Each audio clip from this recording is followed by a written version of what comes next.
देश भर में कोरोना की लहर आने के बाद बड़ी तादाद में प्रवासी महानगरों से अपने घर गांव लौटने को विवश हुए हैं। इनमें से कुछ ने यहीं स्वरोजगार को अपनाया और कुछ लोग अभी भी स्थिति सामान्य होने का इंतजार कर रहे हैं। इनमें से चिन्यालीसौड़ तहसील के तुलियाड़ा गांव के निवासी बालकराम नौटियाल कोरोना से पहले ही स्थिति को भांपकर अपने गांव लौट आए थे और कृषि उद्यान पशुपालन के साथ मशरूम एलोवेरा के उत्पादन से जुड़ गए। चिन्यालीसौड़ तक पहुंची टिहरी झील के विस्तार के बाद खाली हुए गेलाड़ी गांव के खाली घरों में अलग अलग प्रकार के मशरूम तैयार हो रहे हैं और खाली खेतों में एलोवेरा। बालकराम ने बताया कि मौसम के अनुसार 12 महीने अलग अलग प्रकार के मशरूम तैयार कर साल भर कैश क्रॉप तैयार की जा सकती है। बालकराम के पिताजी भी पहले से ही खेतीबाड़ी और सब्जी उत्पादन से जुड़े हैं और कई बार उन्नतशील किसान के रूप में सम्मानित भी हो चुके हैं। बालकराम नौटियाल की कहानी कोरोना के बाद बेरोजगार युवाओं के लिए प्रेरणा स्रोत बन सकती है। आइए आपको लिए चलते हैं चिन्यालीसौड़ के तुलियाड़ा गांव में, जहां स्वरोजगार से जुड़कर बालकराम अपने परिवार के साथ संतुष्ट नजर आते हैं। हाँ, 1 महीने तक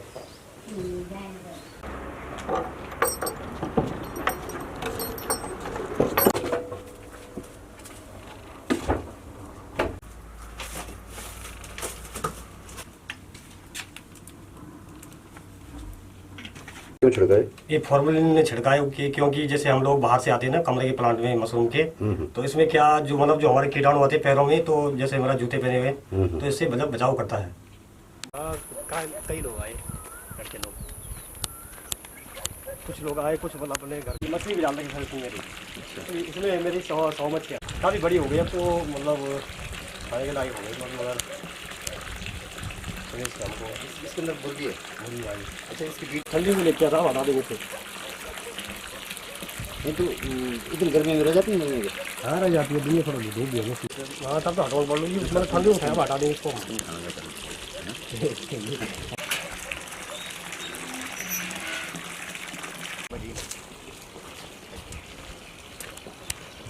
जी, ग्रीन टी। अच्छा, ये कब लगाया तुमने? ये अनार सर इसको 2 साल हो गए लगभग। ये अनार दिखना है।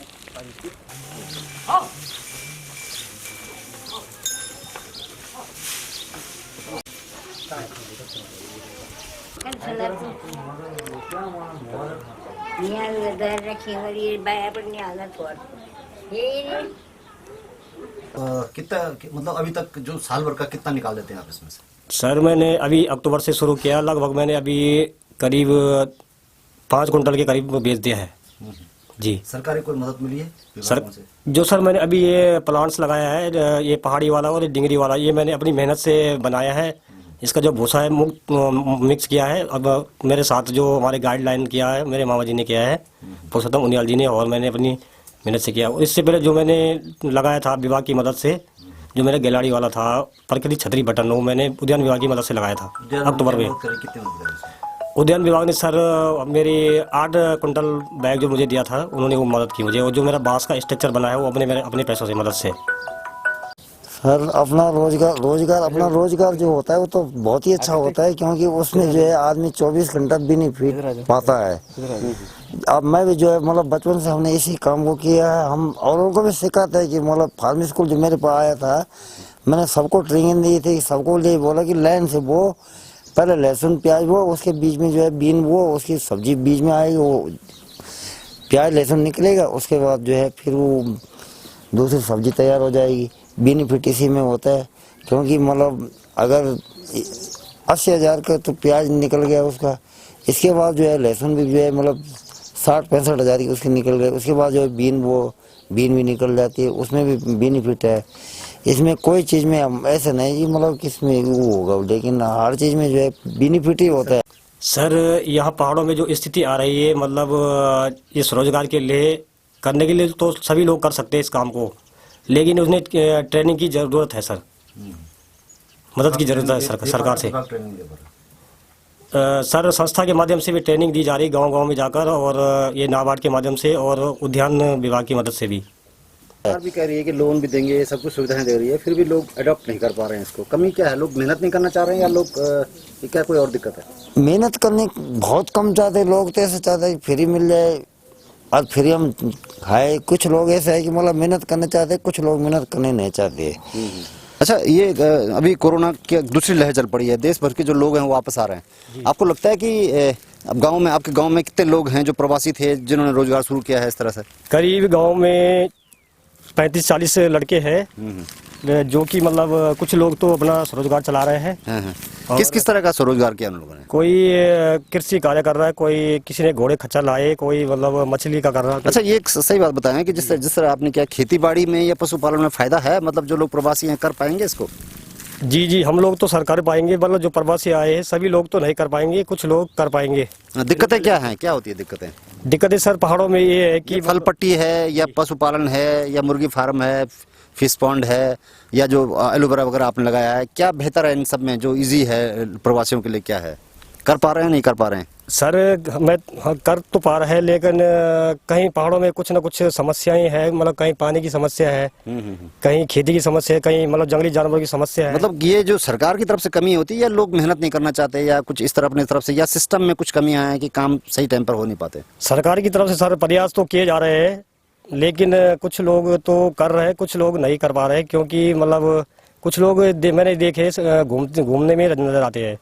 जबकि अभी गांव में आपके कुछ लोग जो बाहर गए थे उन लोगों ने शुरू किया, स्वरोजगार नहीं किया? कुछ लोगों ने खच्चर ले लिया, कुछ लोगों ने जो है कोई सब्जी के काम मेरे साथ में जुड़ गया, कोई लोग काफी लोग रहे, ऐसी बात नहीं। कुछ लोग उसमें आ गए। जब बेरोजगारी होती तो आज आदमी खुद ही रोजगार में जो है रोजगार के पीछे चलते हैं कि कहाँ रोजगार मिलेगा। अपनाए हैं, खेती भी अपनाई है, पशुपालन अपनाया है, फल जी मेरे तो बैल भी पड़ा है। कितना फायदा है, किस किस क्षेत्र में कितना मिल रहा है? दूध में भी फायदा है, फिर भैंस ब्याने वाले, एक भैंस मैंने बेच दिया, एक ब्याने वाली है ये, फिर बैल भी जो है, फिर इससे भी मेरा बेनिफिट है कि मतलब इससे मैं 800 रुपये दिहाड़ी बैलों की लेता हूँ और मतलब 4 घंटे में हल लगाता हूँ। इसमें भी मेरी बेनिफिट है बैलों में, इसमें भी मेरा घाटा नहीं है। फिर अपने जो है मतलब घर में जो है मतलब थोड़ा बहुत मैं किराए के खेतों में जो है धान भी उगा सकता हूँ, गेहूँ भी उगा सकता हूँ, सब चीज़ मतलब अपने परिपूर्ण है, ऐसी कोई बात नहीं, बिल्कुल सही है। सड़कों में आप ने कितना समय हो गया इसको करे हुए? मेरे को तो सर काफी टाइम हो गया। मतलब वैसे मैंने बचपन से, हमारे पिताजी थे, उनकी प्रेरणा स्रोत से मैंने एक काम सीखा धीरे बचपन से। अभी इतने सारे जो काम आपने बताया, इसमें से प्रॉफिटेबल काम क्या लगा आपको? प्रॉफिटेबल काम सर मुझे लगा जैसे हमारा ये खेती का काम है सर, यहाँ पर जो सब्जी उत्पादन है, अभी हमने सर यहाँ पर पालक निकाला है और मूली निकाली है, राई निकाली है, और मछली का भी अच्छा चल रहा है, और मुर्गी का भी जो है ठीक ठाक है, और अनार जो मैंने लगाए। तो नहीं, मैं और जो लोग जो नहीं कर पा रहे हैं उनके लिए अगर हम मैसेज देना चाहें, आपको क्या लगा? आपने इतना लंबा अनुभव लिया है, कौन सी चीज़ है जो यहाँ पर हो सकती है लोग कर नहीं पा रहे हैं? सर होने के लिए तो सभी संभव है, पर लेकिन अगर कोई युवा लोग या करे तो अच्छा मतलब बेनिफिट हो सकता है, और हमें जो है बाहर नौकरी के लिए नहीं भटकना पड़ रहा, अपना स्वरोजगार यहाँ पर। फिर कर क्यों नहीं पा रहे हैं लोग? सर जो बचपन से युवा लोग बोलूँ या बच्चे लोग या कोई भी लोग, मतलब जो जिनकी मतलब गाइडलाइन सही नहीं रही, या उन्होंने बचपन से कोई कार्य नहीं संभाल पाया, तो मतलब वो मेरा लगता है असंभव कर पाएगा। हालांकि जो पहाड़ी हैं, उत्तराखंड के पहाड़ी जो लोग हैं, वो मेट्रो शहर में जाकर के काफ़ी अच्छा काम वहाँ पर परफॉर्मेंस दे रहे थे, और उनकी एक अच्छी इमेज भी होती है कि उत्तराखंड के पहाड़ी लोग मेहनती होते हैं, काफ़ी अच्छा काम वो लोग करते हैं। लेकिन वापस आकर के क्या वो उस काम को, जो पौराणिक काम था उनका, पीढ़ी दर पीढ़ी काम था, क्या उसको फिर से शुरू कर पाएंगे नहीं कर पाएंगे, अपने आप में एक बड़ा सवाल है। गिरीश गेरोला, मेरू रेवार, चिन्यालीसौड़। देश में एक बार फिर से कोविड-19 कोरोना की लहर चल पड़ी है, और तमाम जो प्रवासी हैं उत्तराखंड के, जो अन्य शहरों की तरफ गए, वो वापस लौटने आने शुरू हो गए हैं। लेकिन बड़ी बात यह है कि क्या पहाड़ों में आकर उनको रोजगार मिल पा रहा है या नहीं मिल पा रहा है, रोजगार की कितनी संभावनाएं हैं। इस वक्त हम चिन्यालीसौड़ देवीसौड़ के पास, ये झील के इस तरफ वाला हिस्सा आप देख पा रहे हैं कि एक खेत में हम यहाँ खड़े हैं। यहाँ पर प्रयास हुए हैं स्थानीय स्तर पर लोकल वोकल को बढ़ावा देने का प्रयास हुआ। आप देख पा रहे हैं सामने एक खेती, अनार की खेती यहाँ पर की गई है। इसके अलावा यहाँ पर मुर्गी फार्म खोला गया है, मछली पालन केंद्र भी खोला गया है, और कुछ प्रयास किए जा रहे हैं। हालांकि ये प्रवासी नहीं हैं। हमारे साथ में बालक राम नोटियाल हैं जो यहाँ के स्थानीय निवासी हैं। जरा उनसे जानने की कोशिश करते हैं। बालक राम जी, जरा इधर आइए। ये आपने क्या क्या शुरू किया यहाँ पे? सर पहले ये खेत जो था पूरा बंजर बंजर पड़ा हुआ था। वो मैं आया घर आया जब तो मैं एयरपोर्ट देहरादून में जोली ग्राउंड में काम किया।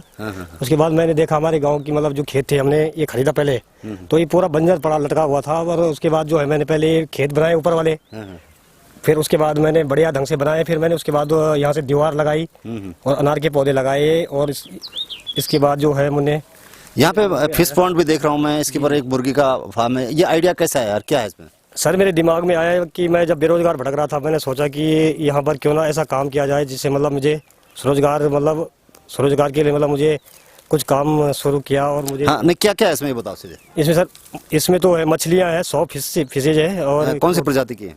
ट्रोड मछली। हाँ जी हाँ जी। और इसके ऊपर जो ये मुर्गी फार्म खोलने का है, इसके पीछे क्या है, इसके बेनिफिट्स होते हैं एक दूसरे को क्या इससे हाँ जी इससे बेनिफिट तो होता है। मतलब इसमें हमने करीब 100 मुर्गियाँ डाली थी, रखी हुई अभी भी जो चल रही है। और मतलब हमें अच्छा रोजगार मिल रहा है। इसके ऊपर क्यों रखा हुआ है, मतलब इसकी बीट से इसको फायदा होता है? मतलब इसलिए हमारे दिमाग में आया सर कि मतलब जैसे हमारे जो ऊपर मुर्गी रहेगी और नीचे रहेगी हमारी मछलियाँ, तो मतलब ऊपर से जो बीट पड़ेगी वो तो मच्छी खाएगी। तो मतलब वहाँ से हमारा मतलब ये तो कि खर्चा बच गया हमारा, जो मतलब वो डालना पड़ता था।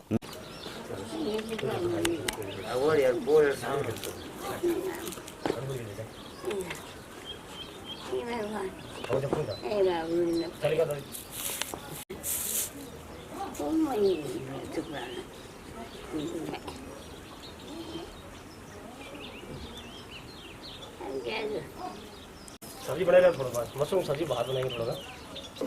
मेरा रहबर, तेरा रहबर, उसका रहबर, इसका रहबर, सबका रहबर, हमारा रहबर।